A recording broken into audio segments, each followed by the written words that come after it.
بسم اللہ الرحمن الرحیم۔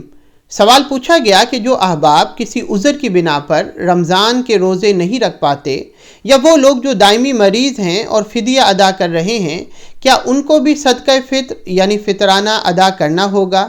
اس کا جواب یہ ہے کہ صدقہ فطر کا ادا کرنا صرف روزہ رکھنے والے پر لازم نہیں ہے، بلکہ یہ ہر چھوٹے اور بڑے، ہر مرد اور عورت پر اس کا ادا کرنا لازم ہے اگر وہ صاحب نصاب ہیں۔ حضرت عبداللہ ابن عمر رضی اللہ تعالی عنہ سے ایک روایت امام نسائی اپنی سنن میں لے کر آئے ہیں۔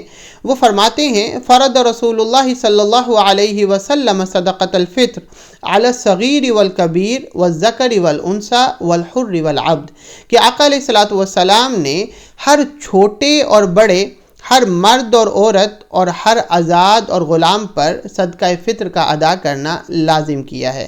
لہٰذا جو چھوٹا بچہ ہے وہ تو روزے نہیں رکھتا، لیکن اس کی طرف سے اس کا باپ اگر صاحب نصاب ہے تو وہ صدقہ فطر یعنی فطرانہ ادا کرتا ہے۔